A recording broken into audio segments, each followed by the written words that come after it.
Welcome to my channel, Cultivation. My name is Margarita, and today I wanted to talk about something that is so true and meaningful to my heart. I've definitely been in what they call a season of wilderness, and I'm so grateful to have come out of it stronger and wiser and just so much more equipped. One of the greatest shifts that has occurred in my life during this season of wilderness is surrendering my perceived desires, the timeline in which they happen, how they happen, surrendering that and exchanging that for God's will, God's timing and plan, and fulfilling the work that is required of me to bring that into fruition. I wouldn't exchange that for absolutely anything. I finally have come to a point in my life where I truly realize that God's will and the instructions that He provides in prayer, it is the most beautiful and perfect, almost like a perfect guidance. To call God my shepherd is one of the most beautiful things I've ever done in my life. Before I came to my spiritual awakening to God and ultimately to truly commit myself as a follower of Yeshua, as a daughter of God, I had dibble-dabbled and had belief systems within, what they call the New Age manifestation ideas. I've just experienced so much to know that will always be to your detriment. When you are trying to go against God's will and timing because you want it so much to be within the way you perceive, the way you desire, those desires are going to always come with a hefty price. It's going to be to a detriment to you, and eventually it's going to leave your hands. I don't demonize the word manifesting. I think what can come with negative aspects is the implications that people can ascribe to words. The times that I fully subscribe to the faith and the guidance and instructions that I've received from God in prayer, the result is it's always greater than my own perception. Think of like great storylines. Everything looks like it's going one way, and then there's something that turns everything towards victory, towards greatness and redemption and beauty. And we love seeing those stories play out, like in movies and shows, cartoons, like animes. I think that reflects as our subconscious love for plot twists, for redeeming beautiful plot twists. And that is exactly how God operates. There's been so many times where things that are out of my control that have happened and they seem so detrimental, and it just feels like darkness. I can't see any light, but I trust that there is a light somewhere there, that God is with me, that He is seeing me through, that this is somehow going to be for my greater good that I cannot perceive. It always has been. And everything that's wounded me has brought me out so much stronger, so much wiser. And I'm just so grateful that that's a lifelong process that I'm going to have with God. And if you also have a relationship with God, that is something to be grateful for, that we will have a lifelong relationship of growth, of transformation, of strengthening. And that it's no matter what darkness we see ourselves in, it's going to be a piece of the puzzle to God's greater picture, God's greater canvas. When you receive a prayer instruction or even a confirmation of the blessing that is to come to you from God, when it comes to pass, you have no doubt that it was God, because you received it when the circumstances showed the complete opposite. There was no proof, there was no indication other than your faith that it was going to be redeemed, that you were going to receive that blessing. So when it happens, you have absolute confirmation that that instruction and prayer from God was whatever blessing you have, it was from Him.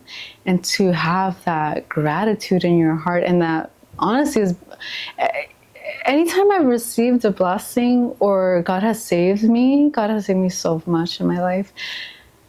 Anytime I have been saved or redeemed or blessed by God, no matter how many times it happens, I'm always left so bewildered and astonished. Anytime that I have personally went against the instructions of God that I have received through prayer, which are, it doesn't take much. I can think of two, and they always left me very, just oof. And even then, God provides grace. Like He's patient with us in our growth with Him, in our obedience to Him. And it's not something that should be abused. It's once you feel that conviction that, oh, I'm straying from God's alignment, make a very strong point to not do that. Though if I could describe it in a metaphor, it's like imagining you're in the driver's seat of your life, and God is there with you with His GPS system for your life, the whole route. And as He's telling you go right, you're like, no, but I want to go left. I think this will have a better route. I think da da da da da. And God literally knows what's over there that you're only imagining is better than what He's telling you. Maybe it takes longer, but maybe it's the scenic route. Maybe it's going to prevent you from getting into a metaphorical accident that is going to delay you from your destination, all because you perceive it's going to get you quicker than God's routing, if that does make sense. It's much more fruitful. It just comes with more, I would say, preparation. It comes with pieces that make the blessings He has over your life be sustainable, be healthy, not to fragment your soul. That's something I want to say. The tribulations that God puts us through, if we allow it and we surrender and open our hearts to it, it brings so much more fruits that we can't even perceive. When we partake in tribulations and wounding that we brought upon ourselves out of our own actions, not subscribing to God's will, those things can fragment our soul, and we can heal from it, but it just delays the blessings that God has for us. Fighting against God's will can be detrimental, but allowing it to transform, strengthen, and even convict us is so much more powerful than what we could even orchestrate within our own lives. A story from the Bible that kind of reflects this is the story of Joseph, where he received a prophetic dream and vision of the blessings that he was to receive. And he shared it with his brother. If you don't know the story of Joseph, right? So he shared that prophetic dream with his brothers. And because they wanted to sabotage that dream, essentially were hating on Joseph, trying to obstruct and rob him of his destiny that he received within the vision that God gave him. And he went through so much tribulation, but eventually that vision came to pass. And it's just to show that whatever God has ordained for you, no matter what you go through, if you receive that vision of blessing, of instruction that God has for you, hold on to it with faith, no matter what the circumstance looks like.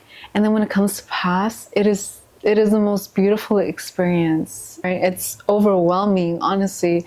There's a balance between the work that is required with our faith.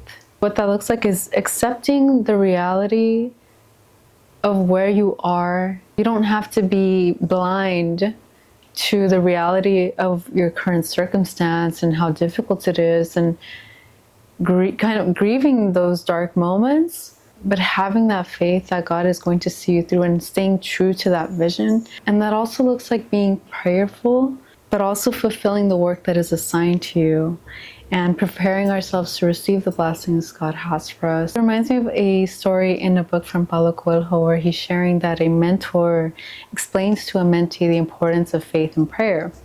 And he takes this as a challenge from his mentor. And so when they're going to sleep at night, he doesn't tie the horses up because he thought it was a challenge to see how much faith he had that God would keep the horses there. And when it was the morning, the horses were gone. And the mentor was like, why did you not tie up the horses? And he said, well, I had faith that God was going to keep them there. He said, did God not give you hands and rope to tie the horses? With that being said, I really wanted to take my time to revise and edify a product that I actually provide, which is an affirmation collection. I really wanted to create affirmations that were scripturally sound, that align to God's will, but still balance the work that is required of us through our faith. It is curated specifically for the sacred feminine, and it encompasses so many things. Affirmations on managing your time, aligning them to God's will. You're taking care of your body, your beauty, prayer, your heart, self-love, your expression, so many different things. The full description is on my website. And there was this meme I saw. It said, there's times where I remember that eating good, drinking water, and exercise, different things make me feel good, but then comes the great forgetting. Which I totally get. That's why I think affirmations are so helpful, because if you read them and take them in every day, that is your reminder to help you stay true to what you know is nourishing. I did not use AI. It was all channeled through prayer, through my own heart, my creative process, and it has been revised like crazy through prayer. And I'm very excited about it. I love it. It's very beautiful. I highly recommend it. On my Instagram, I will be sharing like infographics, like very pretty, like aesthetic pictures of the affirmations. I do plan on also sharing maybe like a demo on YouTube here so that you can have an idea of what they look like. But specifically, I'm going to make affirmations that are in congruence to the topics that I share here on YouTube. I called it Mariposa affirmations. Mariposa is a Spanish translation of the word butterfly. And I chose that because I think the butterfly is the most beautiful physical representation of the metamorphosis that God can create within our spirit, and it can be seen outwardly. As you can tell, I love butterflies. Also, that no matter how dark things can seem, for example, like in the chrysalis, there's something beautiful to come out of it if you only allow the natural process that God encoded to come into fruition. If you'd like, you can visit my website, cultivamor.com, where I offer the Mariposa affirmations, as well as necklaces and bangles and a grounding anklet. And yeah, you can follow me also on Instagram, which is at Cultivamor with 2 underscores.